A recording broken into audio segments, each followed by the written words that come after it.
March மந்த்தில் அதுவும் women's day அப்போது ஜாயின் பண்ணதுனாலே என்னன்னு தெரியல, ஸ்டூடெண்ட்ஸ் எல்லாருமே ஒருத்தங்களுக்கு ஒருத்தங்க சூப்பர் சப்போர்ட்டிவாக இருந்திருந்தாங்க. ஹேண்ட்ஸ் ஆன் அப்படிங்கும்போது எல்லாரும் ரொம்ப பதட்டப்பட்டாங்க. அதுலேயும் இந்த ரைட்டிங் ப்ராக்டிஸ், நாசல் ப்ராக்டிஸ், அப்புறம் கேக்குடைய ஐசிங், ஸ்டாக்கிங், ஃபாண்டன்ட் ஒர்க்கு, இதெல்லாம் ரொம்ப பதட்டமாக இருந்தாலும் அவுட்புட் எல்லாமே ரொம்ப சூப்பராக வந்திருந்தது. ஃப்ரம் ஸ்க்ராட்சில் இருந்து ஒரு இன்க்ரீடியண்ட்டாக வே பண்ணி அதை பக்காவாக ஒரு பேட்டர் ரெடி பண்ணி மிஷினில் வச்சு நல்லா நீட்டாக பேக் பண்ணி அவங்கவுங்களுக்கு பிடிச்ச ஃப்ளேவரில் ஐசிங் பண்ணி ஃபைனல் அவுட்புட் வந்து கொடுத்துருக்காங்க.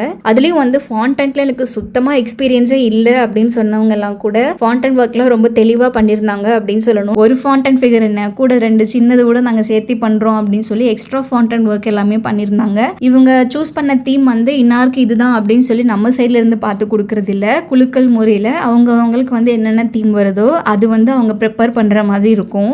ஈவன் ஸ்டூடெண்ட்டுக்குமே வந்து தெரியாது இந்த தீம் தான் வந்து பண்ண போகிறோம் அப்படின்னு சொல்லி ப்ரிப்ரேஷன்லாம் எதுவும் இல்லை. இப்போதைக்கு அப்போ வந்து அந்த தீம் செலக்ட் பண்ணுவாங்க. இதுதான் அப்படின்னு சொல்லி ஆன் ஸ்பாட்ல ஃபிக்ஸ் பண்ணிட்டு ஆன் ஸ்பாட்ல செய்யற ஹேண்ட்ஸ் ஆன் தான் இது எல்லாமே. ஈவன் லாஸ்ட் மினிட்ல ஒரு இது மாதிரி ஒரு ஃபாண்டன் கேக் வந்து ஆர்டர் வந்தா கூட அதை அவங்க வந்து மேனேஜ் பண்ற மாதிரி தான் நம்ம இங்க இருந்து ட்ரெயின் பண்ணியே அனுப்புறோம். இப்போ நீங்க பார்த்த இவ்வளோ மாடல்ஸ்ல உங்களுக்கு எது ரொம்ப பிடிச்சிருக்கு அப்படின்னு சொல்லி கீழே கமெண்ட் செக்ஷன்ல கூட மறக்காம ஷேர் பண்ணிருங்க. இல்ல ஸ்டூடெண்ட்ஸ் செஞ்ச எல்லா கேக் ஒர்க்குமே செம்மையா இருக்கு அப்படின்னு சொன்னா ஹார்ட்டா போட்டு கமெண்ட் பண்ணிருங்க. மார்ச் மந்த் பேட்சோட வீடியோஸே நான் இப்பதான் போட்டிருக்கேன். அது போக ஏப்ரல் மந்த் பேட்ச்ல படிச்ச ஸ்டூடெண்ட் எல்லாம் எங்க வீடியோ எப்போ வரும்னு சொல்லி ரொம்ப அருமா எதிர்பார்த்துட்டு இருக்காங்க. கண்டிப்பாக தான் நான் அடுத்த வீடியோவில் வந்து நான் உங்களுக்கு ஷேர் பண்ணுறேன். கேக் பேக்கிங் கிளாஸ் வந்து மே மந்த்துக்கான டேட் வந்து ஆல்ரெடி ஃபிக்ஸ் பண்ணியிருக்கோம். உங்களுக்கு தேவைப்படுது அப்படின்னு சொன்னால் ஸ்க்ரீன் தெரிய நம்பருக்கு வந்து காண்டாக்ட் பண்ணி உங்கள் சீட்ஸ் வந்து நீங்கள் புக் பண்ணிக்கலாம். நம்ம கிட்ட ஆன்லைன் கிளாஸும் இருக்குது, ஆஃப்லைன் கிளாஸும் இருக்குது. நம்மளோட ஆன்லைன் கிளாஸும் சரி, ஆஃப்லைன் கிளாஸுமே சரி, ரெண்டுமே ஒன்று போல் சேம் எஃபெக்டிவாக இருக்கும். நம்ம நெக்ஸ்ட் வீடியோவில் மீட் பண்ணலாம். டேக் கேர், பாய்.